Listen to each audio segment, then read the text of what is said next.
Welcome back behind the velvet rope. Let's just get right into it because we're here with Sarah Farasia. Hey, babe. All right. I got my list. I'm checking it twice. A Uh, lot of tea. you better get Bravo. ready for your end of the year best of and worst of. Remember we do that list? Jeez, of Christmas. Yeah, I got to start making what do we do for the categories? I can't even We remember. do best housewife, but remember, it's not your favorite housewife. It's who had a great year. That's Last year, right. 2 years ago, I gave Vanderpump the number one. Last year, I said Siggy. We all know Siggy had a good year. We don't do politics on this show, but Siggy's never been so happy in her life. So we do who had a good year and who had a bad year, not our favorites. There's a lot of housewives that are having a great year, whether we like them or not. And so who had a great year and who had a bad year. We do two different shows, best of and worst of. I can think of some housewives that are having a good year, and I can think of a few that are having a bad year. Now, I love these lists because we always like yes, differences and then we we we don't do it together. we pick some together. It's so juicy. It's very juicy. I gotta be honest with you, having a bad year, I don't know if she'll make the list. It's only the top 10, but my good friend across the river over here, I'm in New York today, and my good friend Maud, you know my friend Maud, I this do know Marge the Sage. very lovely woman. Last time we talked, you were very pro Junior G after her big win. I don't know how you feel about the Saji Saj, but Margaret, I'm not sure. Couple of things about Maj. Well, first of all, she's kind of turned her back on Melissa. Now, I don't know if this is all true. Two things. I mean, I gotta tell you, ain't nobody talking about Marge from BravoCon. I mean, it was like, was Margaret at BravoCon? Yeah, I was mean, she actually? She was. yes, Okay. yes. I We had was. Dolores, friend of for Rory. The trailer got shown. I mean, the whole BravoCon was overshadowed by, Teresa and Melissa and the reconciliation. Andy actually has a message for Teresa. We never really talked about this. Look, BravoCon is come and gone. I mean, it's long in the distance now. Andy even said at BravoCon, listen, that's great. I'm glad they got together. I'm glad they're eating dinner.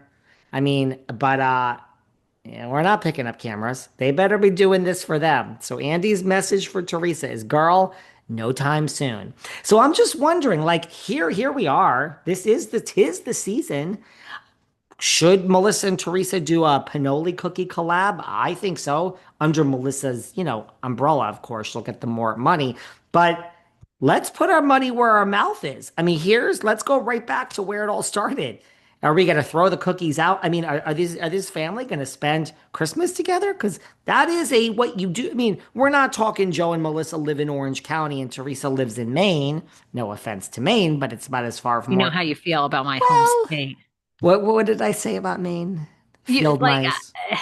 I feel You grew up with the you field basically mice. think it's a state that we can forget because you would rather your Montauk is your main, which is lobster rolls and Mhm, high-end clams and mhm. oysters, and you don't need to go up to Maine because you think it's this podunk state. No offense, that's what you always say.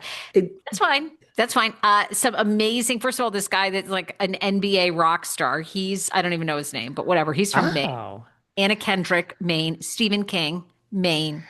Well, We have so Stephen many. King wrote The Shining about Maine, no? Isn't Yes. that based Well, on I Maine? mean, look, there's some odd ducks up there, all right?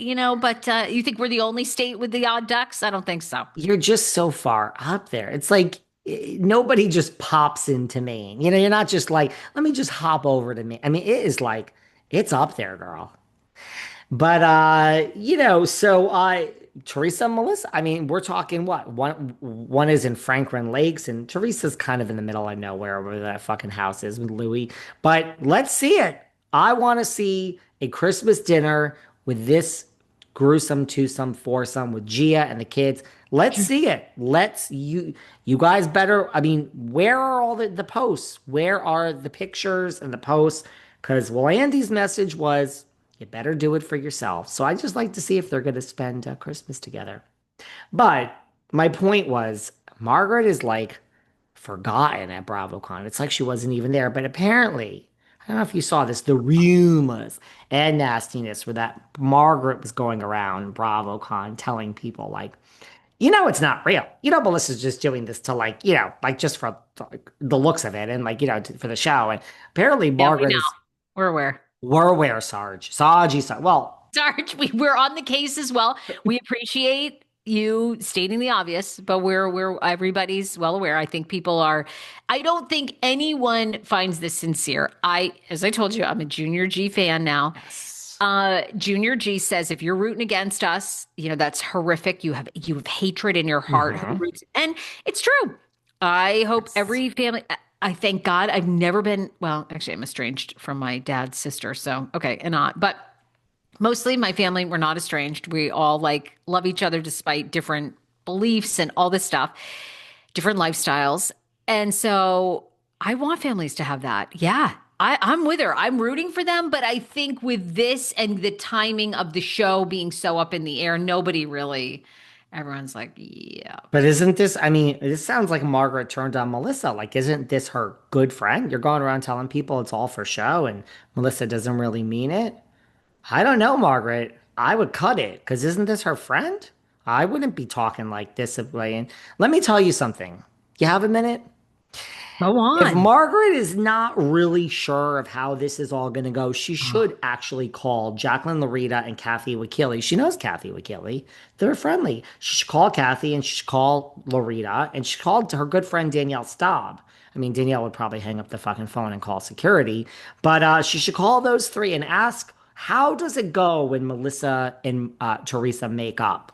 How does it, what happens to Kathy and Staub and Loretta? You get kicked to the curb. So I hate to break it to Margaret. We were offered some advice last show to, who were we offering advice to? I don't even know, but we were offering Not advice. Erica Jane. It was No, after that. We offered advice no. to, Oh, to Megan King, we said, stay away from oh, Kelly Dodd if you ever want to see your kids again, girl.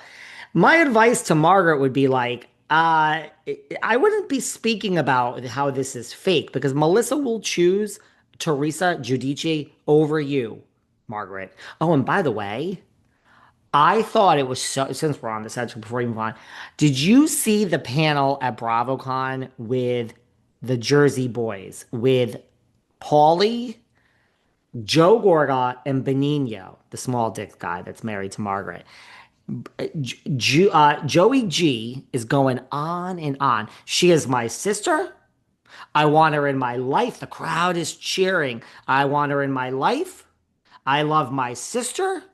I love my goddaughter Gia. She just won the show.